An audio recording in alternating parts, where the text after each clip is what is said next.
Druga največja slovenska banka, Nova KBM, je za 65 milijonov evrov prodala 51% delež Zavarovalnice Maribor po Zavarovalnici Sava in Slovenski odškodninski družbi. S tem je končano večmesečno ugibanje o usodi prodaje druge največje slovenske zavarovalnice, Nova KBM pa je s to kupnino pridobila večino sredstev za dosego kapitalske ustreznosti. Lahko slovesno naznanim, da je Nova Kreditna banka Maribor prodala Zavarovalnico Maribor po Zavarovalnici Sava in pa Slovenski odškodninski družbi. S temi besedami je danes prvi mož banke oznanil posel, ki bo predvsem banki, ki je prvih 9 mesecev zaključila z okoli 100 milijonov evrov izgube, prinesel prepotrebna sredstva za dosego kapitalske ustreznosti. Predsednik uprave Pozavarovalnice Sava, ki bo odslej imela v lasti dobrih 60% mariborske zavarovalnice, pa je današnji dan označil za zgodovinskega.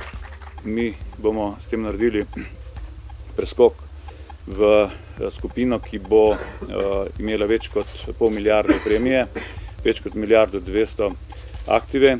Sod z vložkom 50 milijonov v lastništvo mariborske zavarovalnice vstopa le do zaključka dokapitalizacije Pozavarovalnice Sava.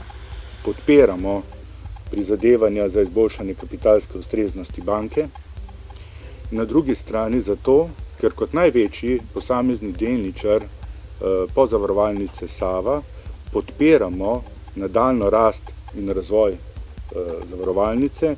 Ob dejstvu, da bo Pozavarovalnica Sava večino denarja za nakup danes podpisanega posla pridobila s predvideno dokapitalizacijo, v kateri pa bodo delničarji glasovali šele na januarski skupščini, se lahko zgodba o uspehu še zaplete.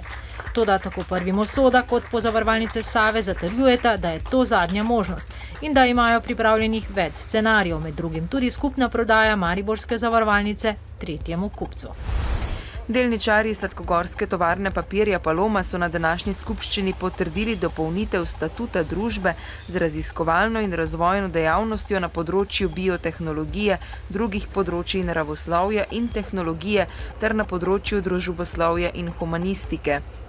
S tem naj bi Paloma lažje prišla do nepovratnih evropskih sredstev. Vsi zaposleni, ki bodo vključeni v razvojno skupino, bodo 90% delovnega časa opravljali svoje redne delovne obveznosti, 10% pa v okviru razvojne skupine.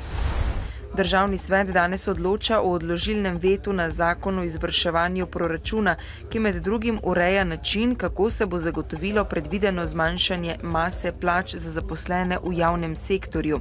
Predlog za odložilni veto je vložila skupina svetnikov s prvopodpisanim Branimirjem Štrukljem. Predlagatelji menijo, da zakon o izvrševanju proračunov nesistemsko, nezakonito in neskladno z ustavo ter brez dogovora s socialnimi partnerji posega v sistemske predpise in povsem na novo ureja plačno politiko. Sindikati se sicer že pripravljajo na splošno stavko, ki bo 23. januarja.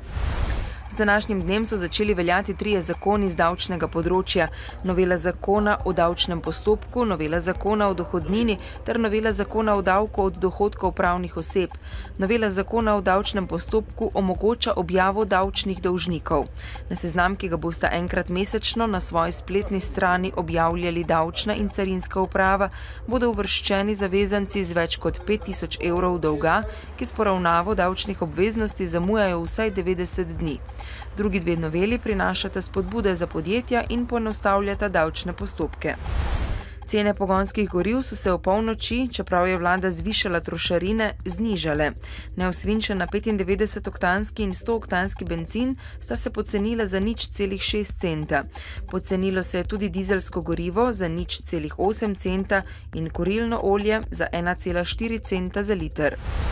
Predsednik Zveze Romov Slovenije Jožek Horvat Muc je ob Svetovnem dnevu človekovih pravic 10. decembru zapisal, da imajo pripadniki romske skupnosti velika pričakovanja od zapisanega v deklaraciji o človekovih pravicah. Ob tem je opozoril, da njihove pravice kršijo tako rekoč vsakodnevno na skoraj vseh področjih. Romi si prizadevajo, da bi bila njihova drugačnost sprejeta pri večini slovenskega prebivalstva, da bo več tolerance do romske populacije in manj pojavov nestrpnosti in sovražnega govora. Hkrati pa poudarjajo pomen skrbi za romski jezik, kulturo, izobraževanje in informiranje romske skupnosti, torej za identiteto in ohranitev romske manjšine. Jutri bo po večini jasno, le na vzhodu bo več oblačnosti. Zjutraj in dopoldne bo po nižinah megla ali nizka oblačnost. Najnižje jutranje temperature bodo okoli -12, najvišje dnevne pa od -2 do 0 stopinj Celzija. V četrtek bo dopoldne še po večini jasno, čez dan pa se bo pooblačilo. Na Primorskem bo ponekod rahlo rosilo ali deževalo. V petek bo pretežno oblačno, v zahodni in osrednji Sloveniji se bodo pojavljale padavine, po nižinah v notranjosti Slovenije bo sneg čez dan prehajal v dež. Pihal bo jugozahodni veter. V dnevniku televizije Maribor ne zamudite. Kako uspešni so policisti pri preprečevanju nelegalnih prestopov meje? Družina s Pragerskega, ki ji je požar konec tedna uničil dom, potrebuje pomoč. V Animateki tokrat tekmujejo animirani filmi mladih ustvarjalcev. Bodite z nami ob 18.